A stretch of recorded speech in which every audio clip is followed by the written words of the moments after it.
Anonymous is one of the biggest online vigilante groups. Members hack into companies and governments. They have hacked into Donald Trump's personal information. They have posted online his social security number, his cell phone numbers. I'm loud. I'm proud.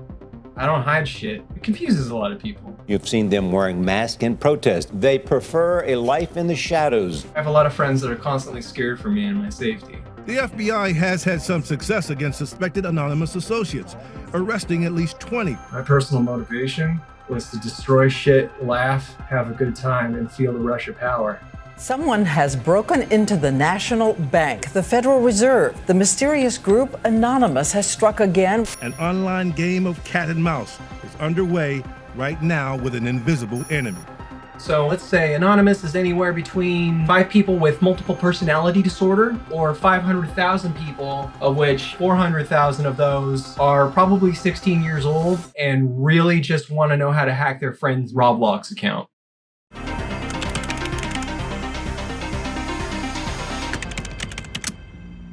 Hi, my name is Aubrey Cottle, aka Curtaner. Anonymous is, well, it's a lot of things, really, depending on who you ask. So there was a handful of jackasses, myself included, that came out of the 4chan community that decided to start causing a little extra chaos and mayhem. We started building tools, frameworks. We were basically training people into a whole bunch of asshole black hat hackers and trolls. I fostered the ever-living crap out of that. At the end of 2006, throughout most of 2007, we're messing with a neo-Nazi called Hal Turner, a New Jersey radio show host. You are not going to kick me off my own server that I bought with my hard-earned money. And you are not going to force me to close my website. And you are certainly not going to force me to shut down my radio show. The joke is on you. Next thing you know, we're making Fox News for being a bunch of internet terrorists, hackers on steroids, some kind of internet hate machine. Anonymous gets big lulls from pulling random pranks. Just kept growing and growing and growing. Next thing you know, some other people took the ball, ran with it, started attacking the Church of Scientology. That's when the whole Guy Fawkes mask protest in the streets started in earnest. It just so happened that this mask was the one that they had in stock, all the regional costume stores. For what the church is doing to its members and to people that come in and the abuses that it does, we don't think that's fair, we don't think it's legit, and we think it needs to stop immediately. We put out the call, we're going to be protesting. If you want to hide your identity, then just go and everybody buy a Guy Fawkes mask. We are celebrating L. Ron Hubbard, the creator of Scientology. We are celebrating his birthday. And there you have it. The aesthetic kind of stuck.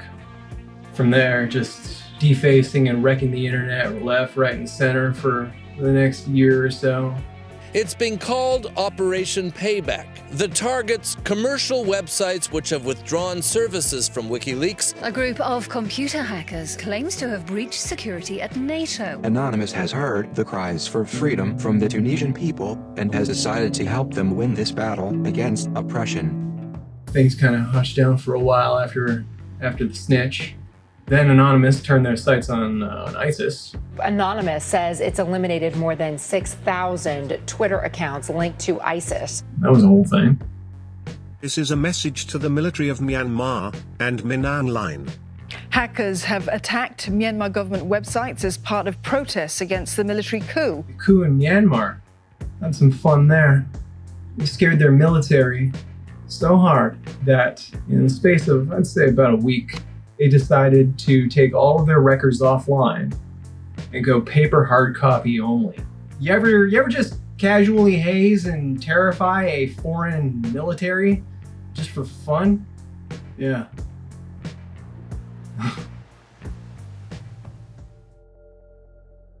Some people call us digital Robin Hoods, freedom fighters, all these altruistic labels. I don't know.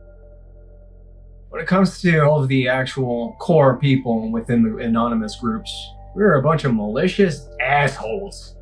Anonymous started as trolling. We were just doing shit because we thought it was funny.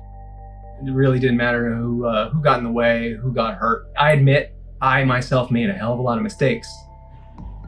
Some of Anonymous's worst actions. Epilepsy Foundation, back in 2008. People reacted to it with confusion. It was common knowledge that Anonymous was not responsible. And, the FBI even said it themselves. No, we were. That was us. I know that because I was there. There was a reason, albeit misguided. March 2008, Project Channelology was in full swing. I went to go to the protest lines. Some of the people outside the Church of Scientology recognized me, started having a little bit of a freak out. They started bowing at my feet. I'm looking, and I see some Scientologist jackass up there snapping photos, just taking pictures of me. Obviously, if all these people are bowing at my feet, I must be someone important. My dad taught me a lot about the Church of Scientology growing up. I knew what they did to people that they labeled suppressive persons. I was afraid for my family's safety. Something happened, I snapped. I'd call some people and say, we gotta do something about this. We have to shut this shit down. We did as much as we could to try and shut it down, and when that didn't work, we thought, let's do something real fucking shitty. Get some bad press. On purpose. Then everybody will wake up and they'll stop supporting Anonymous and slow this whole thing down. One thing led to another. Next thing you know, we're messing with epileptics on the Epilepsy Foundation website. Seeing headlines like, possibly the first computer-based attack over the internet to cause physical harm. And that shit sticks with you. If you have a soul. And it stuck with me for a long fucking time. It still does. I was retired for a number of years. I haven't been rolling with Anonymous for all this time. There's a time period that I still don't even remember everything. Things started getting really chaotic and hectic. There's enough traumatic memories. I started getting more and more and more depressed and thought, I can't take this anymore. I need to let it be known that I existed. I started trying to find people that would actually listen to me and not treat me like I was schizophrenic or delusional or crazy. And it took a long time. And I never actually expected to unretire and start doing things again. One thing led to another. And then I got back on my bullshit.